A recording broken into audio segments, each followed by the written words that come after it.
And thanks very much, Leah. We have time for a few comments or questions. Charlie first, and then up here, if there's anyone else, I'll.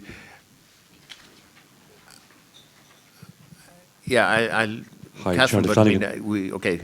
All right, Charlie first, yeah. Very briefly, Leah, that was a great presentation. I think between yourself and Mirish, you've certainly set the ball rolling for what's going to be a great debate. Just very briefly, looking at the Constitution, and you conclude your remarks by saying that, you know, the system envisaged in the Constitution is not working to its full potential. Okay, I think that is food for thought.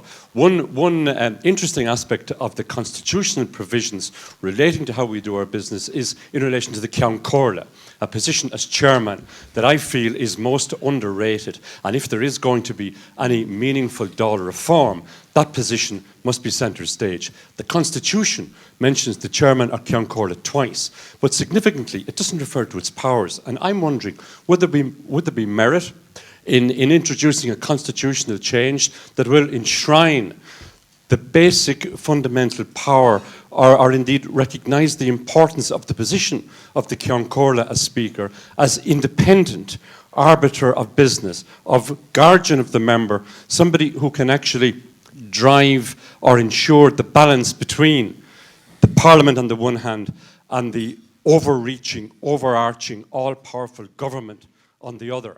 And that perhaps that might be a constitutional change, and included in that would be to recognise the independence of the office of the Speaker by actually making it clear in our Constitution that the office of the Speaker would be elected by secret ballot of members, not somebody who's just appointed by a majority group in open appointed procedure. Thank you. Okay, thanks, Charlie. Catherine, and then Angus, and then we're going to go to responses. I'll be really brief. Just the idea of, you mentioned committees, and the idea of a week of committees every month, perhaps.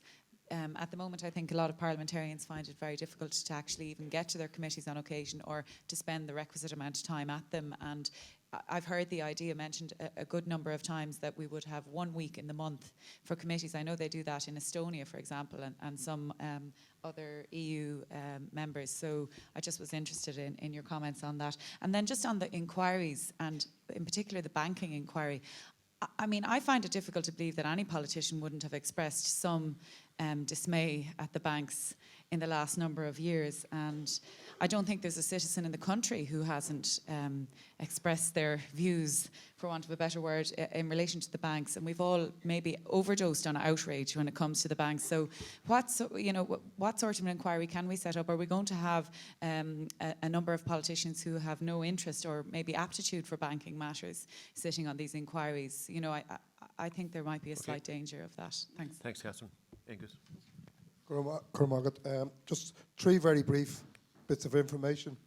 One, you mentioned the parliamentary questions. There is a change now where TDs have the right to appeal if the decision isn't given, and it's been used quite well, where you now, if the minister or the officials who put the answer together don't give the required information, that you can appeal to the Ceann Comhairle, and it's given a bit more power to the Ceann Comhairle, and it's been used quite well by TDs to elicit the information that should be available. Also, there has been a substantial increase in the last 2 years in terms of the legislation that's been produced by private members. That's opposition and government backbenchers, and I think that's been a useful change. We haven't seen the full effect of it because government has been reluctant to take on board the legislation, but there has been debates on quite a variety of issues on the Friday morning sittings in particular. The final one is just a question for yourself, because we are a constitutional convention, and one of the restrictions on TDs in the constitution is if you're in opposition, basically, that you cannot initiate money bills which would be a charge on the people.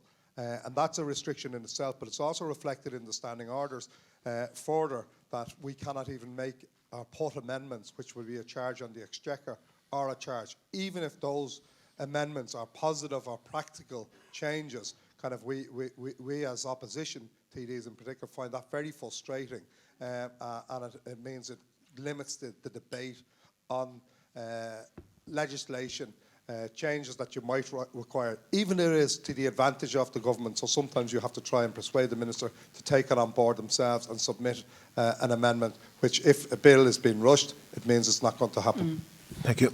Lia, thank you. Okay, I'll take those three sets of questions then.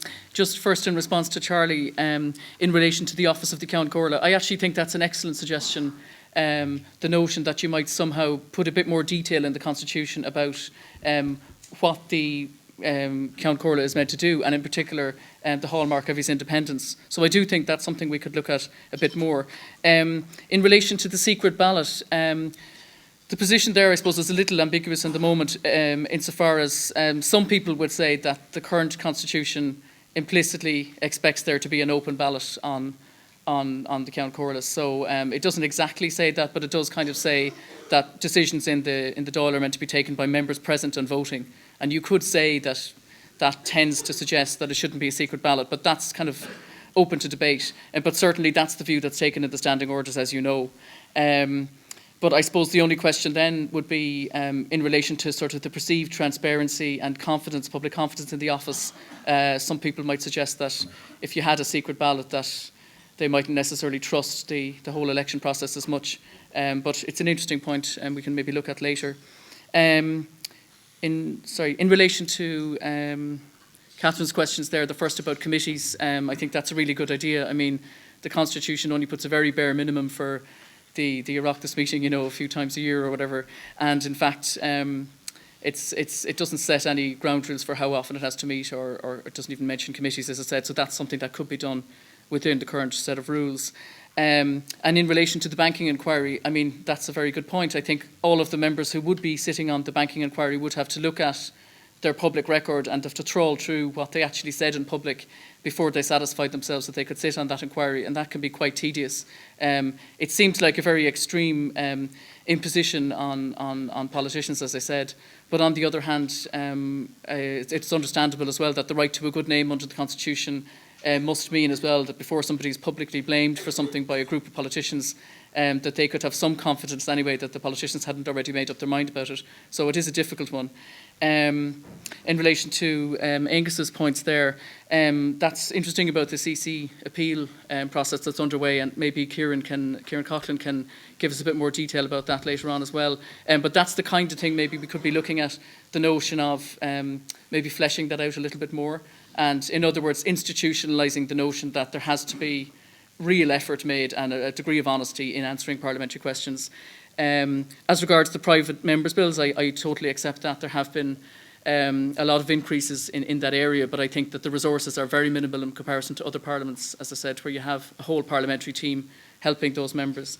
And finally there, so your point about initiating legislation, yeah, well, that's an interesting one, because there may be some scope for